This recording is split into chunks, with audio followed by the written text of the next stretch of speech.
जय श्री ओम नमः सिद्धेभ्यः नमो अरिहन्ताणं नमो सिद्धाणं नमो आयर्याणं नमो वज्रायाणं नमो लोये सव्वसाहुणं जिन स्वानुभूति से खीरी मम स्वानुभूति मधिगिरि श्री विमल धारा जैन श्रुत आनंद अमृत से भरी समता प्रवाह बहावती रागादि विकल्प तोरी के माँ सरस्वती प्रतिभाव वंदन दृष्टि निज में जोरी के दृष्टि निज में जोरी के।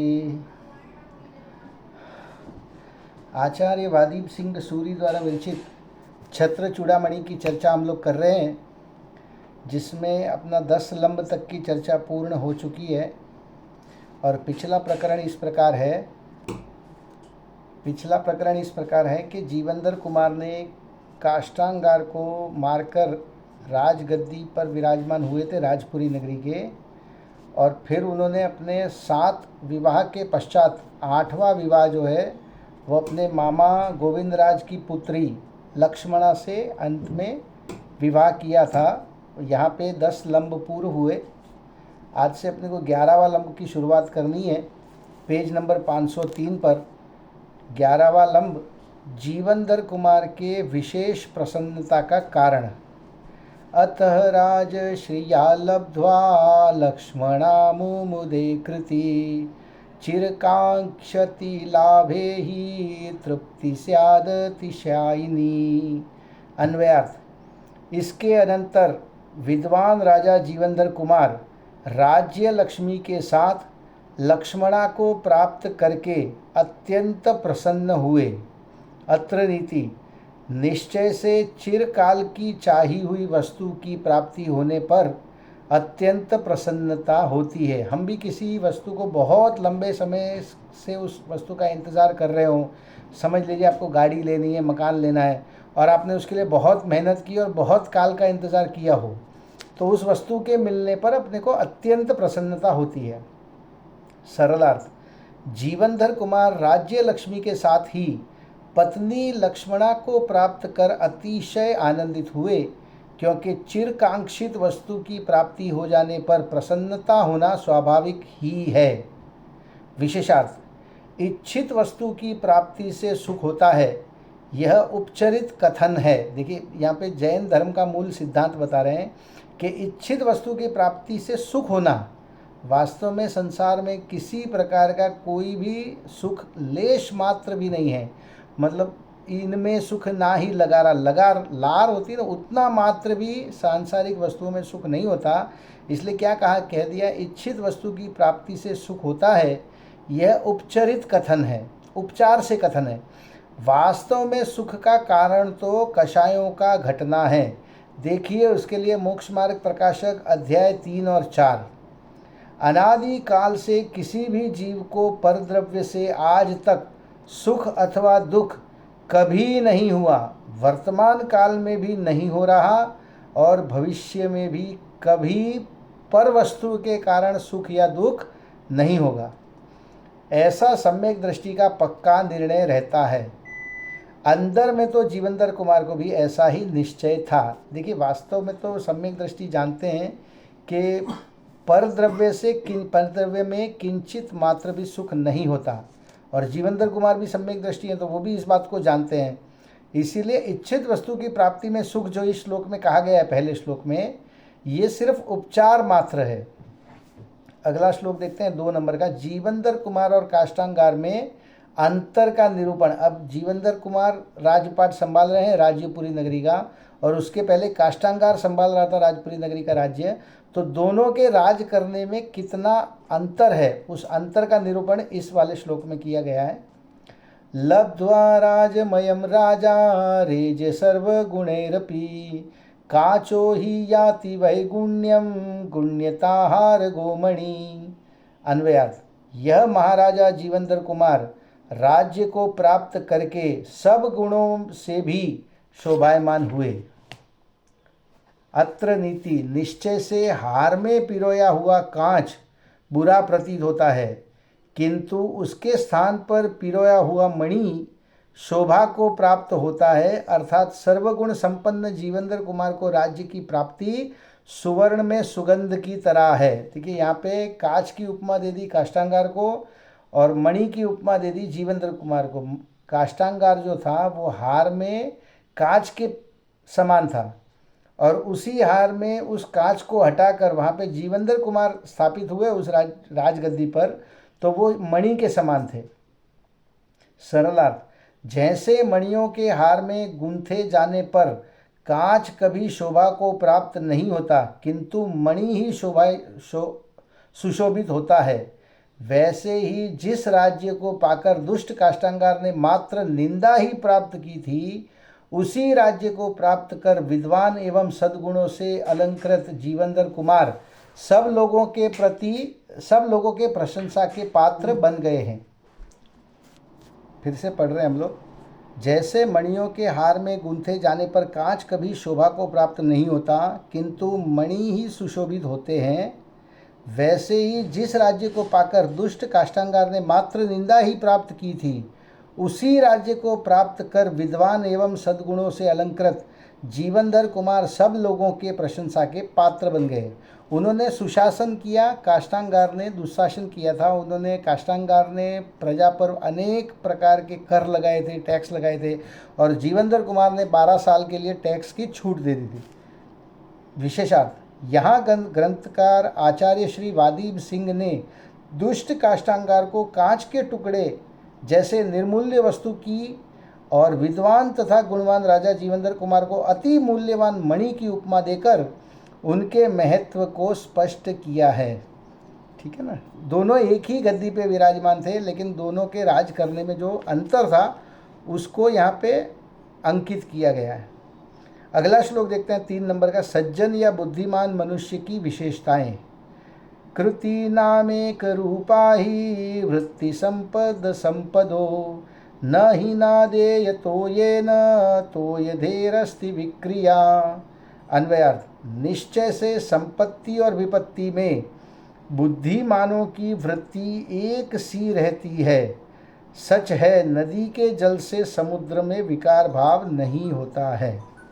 सरलार्थ, जिस प्रकार हजारों नदियों के जल को ग्रहण करके भी समुद्र अपनी मर्यादा का उल्लंघन नहीं करता, उसी प्रकार बुद्धिमान या सज्जन पुरुष भी महान संपत्ति या विपत्ति के आने पर भी प्रसन्न या खेद खिन्न नहीं होते। वे तो समता भाव ही धारण किए रहते हैं।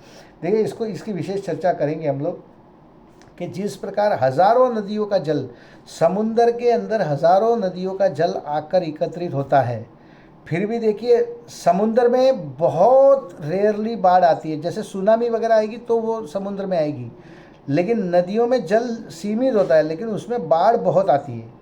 तो वैसे ही क्या बता दिया यहाँ पे, कैसे एग्जाम्पल दिया है कि जिस प्रकार हजारों नदियों के जल को ग्रहण करके भी समुद्र अपनी मर्यादा का उल्लंघन नहीं करता है, अपनी मर्यादा से बाहर नहीं जाता, उसी प्रकार बुद्धिमान या सज्जन पुरुष भी महान संपत्ति या विपत्ति के आने पर भी प्रसन्न या खेद खिन्न नहीं होता। महापुरुष जो होते हैं, सज्जन पुरुष जो होते हैं, बुद्धिमान जो होते हैं, वो महान संपत्ति आ जाए तो भी संपत्ति आने पर अति प्रसन्न नहीं होते या विपत्ति आने पर खेद खिन्न नहीं होते। वे तो क्या करते हैं, वे तो समता भाव ही धारण किए रहते हैं। विशेषार्थ, जीवेंद्र कुमार तो पहले एक सामान्य वणिक पुत्र मात्र थे और अब सर्वाधिक संपन्न राजा बन गए हैं। इतना आमूल चूल परिवर्तन, मतलब कहाँ तो उनका जन्म हुआ शमशान घाट में, फिर उनको सेठ गंधोत्कच जो है वो लालन पालन के लिए उनको अपने घर लेके आ गए, तो वणिक पुत्र हो गए, और कहाँ पर अब सर्वाधिकार संपन्न राजा बन गए। मतलब कितना आमूल चूल उनके जीवन में परिवर्तन हुआ।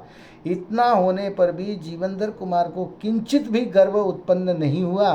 वे पहले जैसे ही सरल स्वभावी रहे। यही बुद्धिमान या सज्जन पुरुष की विशेषता समझना चाहिए। ठीक है ना। यही बुद्धिमान या सज्जन पुरुष जो हैं वो परिस्थितियों से प्रभावित नहीं होते। मतलब बहुत खुशी का माहौल हो तो पागलों जैसे उछल उछल कर कूदना, खुशियाँ मनाना, वैसे नहीं करते। और बहुत तकलीफ का सामना करना पड़ता हो तो शोक प्रकट नहीं करते, खेद खिन्न नहीं होते, ऐसा समझना चाहिए। अगला श्लोक देखते हैं 4 नंबर का। राजा का सच्चा स्वरूप। सुख दुखे प्रजाधीने तदा भूतां प्रजापते प्रजानां जन्म वर्जम ही सर्वत्र पितरो नपे। अन्वयार्थ। उस समय अर्थात राज्य मिलने पर महाराजा जीवनधर कुमार के सारे सुख दुख प्रजा के अधीन हो गए। देखिए बहुत ज़रूरी है, राजा जो है उसका सुख प्रजा के सुख में होना चाहिए और उसका दुख, प्रजा यदि दुखी है तो राजा भी दुखी होना चाहिए, ये यहाँ पे बताना चाह रहे हैं। अर्थात प्रजा के सुख दुख में वे अपने को सुखी दुखी समझने लगे। नीति का श्लोक ये बता दिया, निश्चय से जन्म देने के सिवाय सर्वत्र अन्य सब विषयों में राजा ही प्रजा के माँ बाप होते हैं। देखिए राजा जो है वो सिर्फ प्रजा को जन्म नहीं देता, बस इतना ही बात है, बाकी उनके लिए माँ बाप जो है वो राजा ही होते हैं। सरलार्थ। अब राजा जीवनधर कुमार का सुख दुख प्रजा के सुख दुख के अधीन हो गया है, क्योंकि एक जन्म देने रूप काम को छोड़कर सब बातों में राजा प्रजा के माता पिता ही हैं। अब विशेषार्थ में और कुछ विशेष खुलासा किया है, पढ़ते हैं हम लोग। जब से जीवनधर कुमार राजा जीवनधर कुमार बनकर राज्य सिंहासन पर आरूढ़ हुए हैं, तब से वे प्रजा के सुख से अपने को सुखी और प्रजा के दुख से अपने को दुखी अनुभव करते हैं। जिस प्रकार सुयोग्य माता पिता अपनी संतान के सुख दुख का ध्यान रखकर, देखिए माता पिता का ये कर्तव्य होता है कि अपने संतान के सुख दुख का ध्यान रखें, तो अपने संतान के सुख दुख का ध्यान रखकर उसे सुयोग्य बनाने का सतत प्रयत्न करते रहते हैं। माता पिता का ये कर्तव्य है कि अपने संतान के सुख दुख का ध्यान रखकर उसे सुयोग्य बनाकर, उसे हर प्रकार से उसे योग्य बनाकर, अब आज के ज़माने में देखें तो अच्छी पढ़ाई करा के, ठीक है, अच्छा शिक्षण देके, अच्छे संस्कार देके उसको हर प्रकार से सुयोग्य बनाने का सतत प्रयत्न करते हैं। उसी प्रकार प्रजापालक सुयोग्य राजा भी अपनी प्रजा के सुख दुख का ध्यान रखकर उसे सुखी और संपन्न बनाने का सदा प्रयत्न करते रहते हैं। तदनुसार प्रजावत्सल राजा जीवनधर कुमार भी अपनी प्रजा के साथ एक रूप ही हो गए हैं, ऐसा प्रतीत होता है। अगला श्लोक 5 नंबर का। राजा जीवनधर कुमार की प्रजा के भाव। आसीत प्रीतिकरं तस्य करदानं च दानवत् वृषलाः किं न तुष्यन्ति शालेये बीजवापिनः। अन्वयार्थ। और उसकी प्रजा का राजा को कर देना दान देने की तरह प्रीतिकर अर्थात आनंददायक हुआ। ठीक है ना, ये कर में जो टैक्स में छूट दी वो प्रीतिकर इतना आनंददायक हुआ प्रजा के लिए कि लोग प्रसन्न हो गए। अत्र नीति। निश्चय से धान्य के खेत में बीज बोने वाले किसान लोग क्या संतुष्ट नहीं होते हैं, अर्थात होते ही हैं। जिस प्रकार किसान खेत में बीज बोने से खुश होते हैं, उसी प्रकार प्रजा राजा को कर देने में प्रसन्न थी। यहाँ पे कर देकर प्रसन्न थी, क्योंकि राजा जो है वो सुशासन कर रहा था, कर लेके जनता की ही सुख सुविधाओं के लिए काम कर रहा था, इसलिए कर देकर, टैक्स देकर प्रजा जो है वो बहुत प्रसन्न हो रही थी। सरलार्थ। राजा जीवनधर कुमार की प्रजा अब राज्य कर देना दान देने के समान आनंददायक हो गया है, क्योंकि धान के खेत में बीज बोने वाले किसान को संतोष होना स्वाभाविक है। देखिए किसान जो है वो जब बीज बोता है तो उसे मालूम है कि ये बीज बोने से मुझे कुछ ना कुछ फल मिलेगा, मुझे धान मिलेगा, मुझे क्रॉप्स जो है वो मिलेंगे, उसको बेचकर मैं और धनवान होने का प्रयत्न कर सकता हूँ। तो इस प्रकार प्रजा जो है वो टैक्स ये समझ के दे रही थी कि हम राजा को कर देंगे, टैक्स देंगे, तो उससे हमारी ही सुख सुविधाएं बढ़ेंगी। विशेषार्थ। जिस प्रकार उपजाऊ भूमि में बीज बोने वाले किसान को भविष्य में बीज से कई गुना फसल रूपी फल प्राप्ति का निश्चय रहता है, अतः बीज बोने में उसे उत्साह ही रहता है। उसी प्रकार अब प्रजा को निर्णय हो गया है कि राजा को राज्य कर के रूप में दिया गया धन हमारी ही सुख सुविधाओं के लिए खर्च होने वाला है। अतः प्रजा राजा जीवनधर कुमार को कर देने में दान देने के समान आनंद का अनुभव करने लगी। देखिए आप, 12 वर्ष के लिए तो उन्होंने टैक्स की माफ़ी कर दी थी जीवनधर कुमार ने। अब 12 वर्ष के पश्चात उनके पास में काफ़ी सारा धन एकत्रित हो गया, क्योंकि जनता ने 12 वर्ष तक टैक्स नहीं दिया था। अब जो है जनता जो है वो भी समझती है कि राज्य का कार्यभार संभालने के लिए, राज्य को सुचारू रूप से चलाने के लिए जीवनधर कुमार को मॉनिटरी हेल्प तो लगने ही वाली है, इसलिए वो दान के रूप में उस टैक्स को देकर आनंदित हो रही थी जनता।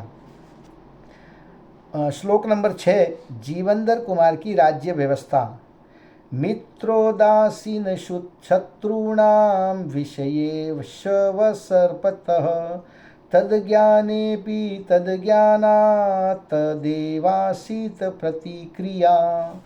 अन्वयार्थ, उस राजा के राज्य में राजा को स्वयं किसी कार्य का साक्षात ज्ञान नहीं होने पर भी मित्र, शत्रु और उदासीन लोगों के संबंध में घूमने वाले गुप्तचरों द्वारा उनका सारा वृत्तांत जानकर उसी समय उसका उपाय होता था। अब क्या था, राजा को अपने राज्य में हर एक के बारे में डिटेल में कोई भी उसकी समस्या, उसकी परेशानी नहीं मालूम हो सकती, तो वो उन्होंने क्या व्यवस्था बना के रखी थी राजा जीवनधर कुमार ने, कि वो अपने मित्र, शत्रु और उदासीन लोगों के संबंध में, अपने मित्रों के संबंध में, अपने शत्रुओं के संबंध में, और जो निष्पक्ष है, ना मित्र है ना शत्रु है, ऐसे उदासीन लोगों के संबंध में घूमने वाले गुप्तचर उन्होंने अपॉइंट किए हुए थे। वो गुप्तचर सब जगह घूमते थे। मान लीजिए किसी दुकानदार को गुप्तचर बना लिया, किसी और कर्मचारी को गुप्तचर बना दिया, लोकल पब्लिक में अपने एजेंट्स टाइप के लोग बिठा दिए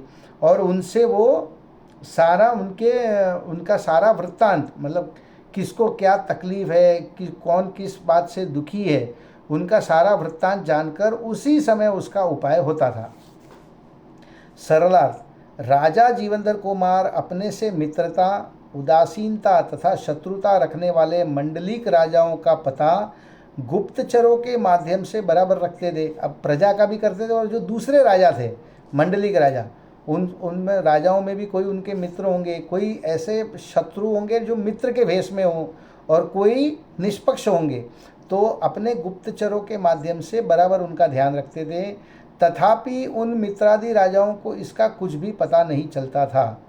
तदनुसार उचित पद्धति द्वारा मित्र राजाओं को राज्य व्यवस्था में उत्साहित करते थे, उदासीनों के प्रति माध्यस्थ भाव रखते थे, और शत्रुता रखने वाले राजाओं का नाश करते हुए राजा जीवनधर कुमार अपनी राज्य व्यवस्था व्यवस्थित रखते थे। ठीक है, अगला श्लोक देखते हैं 7 नंबर का। जीवनधर कुमार की दिनचर्या, आप डेली रूटीन उनका क्या था। रात्रिंदविभागेषु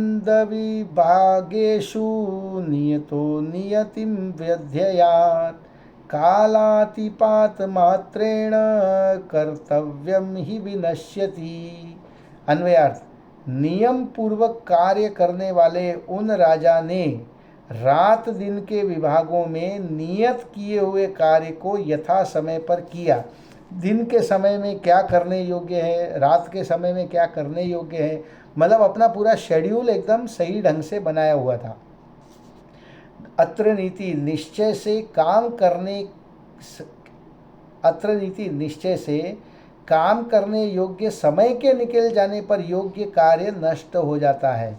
मतलब जिस समय में जो कार्य करने योग्य है उसी समय में यदि ना किया जाए, उससे पहले या उसके बाद किया जाए, तो उस कार्य का नाश हो जाता है। सरलार्थ, नियम पूर्वक कार्य करने वाले राजा जीवनधर कुमार दिन और रात्रि के कार्यों को समय विभाग करके ही निश्चित करते थे, क्योंकि कार्य करने का योग्य समय निकल जाने पर योग्य कार्य भी बिगड़ जाता है। विशेषार्थ, प्रत्येक कार्य का अपना अपना उचित समय होता है। उस काल में वह कार्य किया जाए तो कार्य की सफलता निश्चित होती है।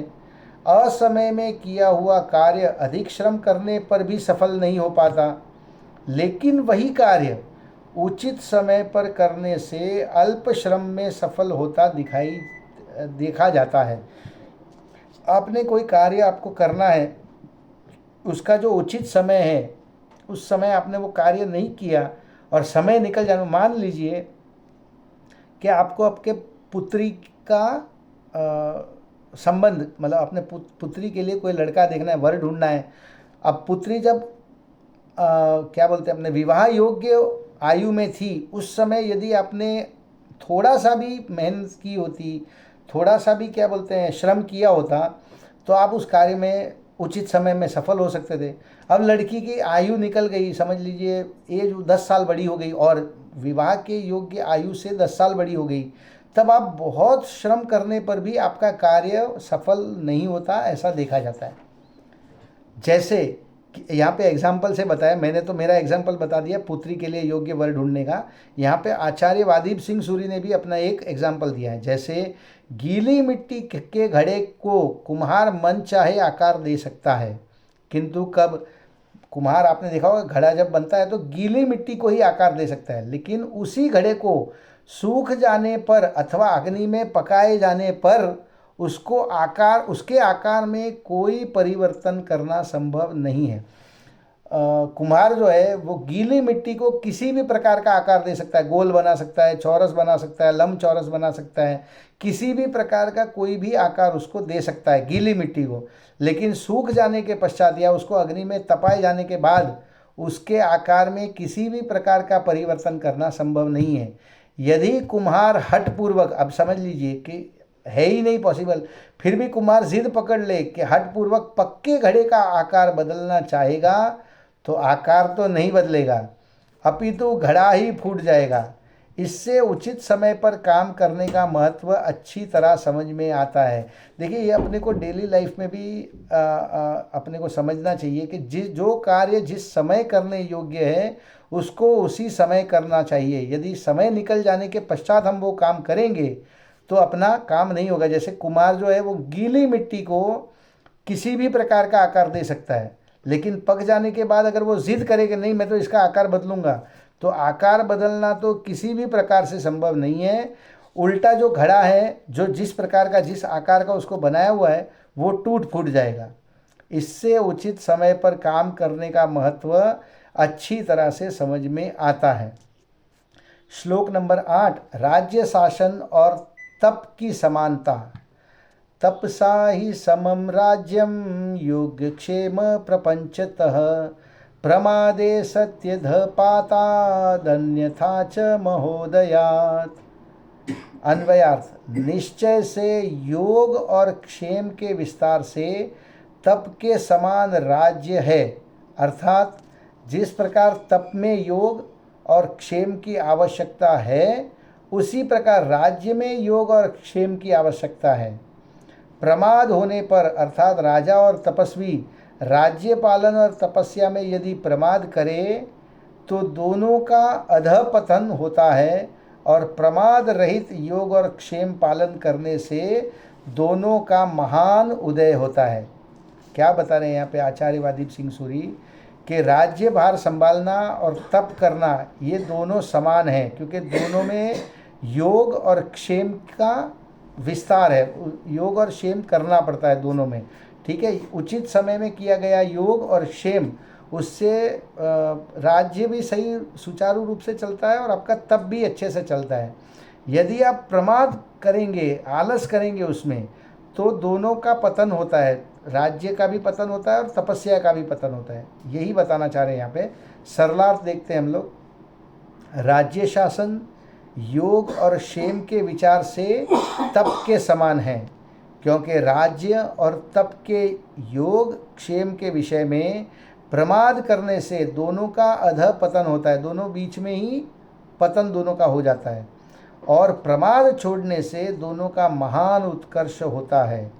कभी नहीं प्राप्त वस्तु के पाने को योग कहते हैं और प्राप्त की रक्षा करना क्षेम कहलाता है, ठीक है। योग इसमें कहा गया कि जो कभी नहीं मिला उस वस्तु की प्राप्ति को, प्राप्त वस्तु के पाने को योग कहा यहाँ पर, और फिर उसकी रक्षा करने को क्षेम कहा। विशेषार्थ, राज्य शासन की अपेक्षा योग शब्द का अर्थ अप्राप्त वस्तु की प्राप्ति और क्षेम का अर्थ प्राप्त की हुई वस्तु की सुरक्षा है। देखिए, किसी भी वस्तु को हम मान लीजिए हमने गाड़ी ली, तो गाड़ी को प्राप्त करना ये योग कहलाएगा, और फिर उसकी मेंटेनेंस करना, उसकी देखभाल करना, उसकी सुरक्षा करना वो क्षेम कहलाएगा।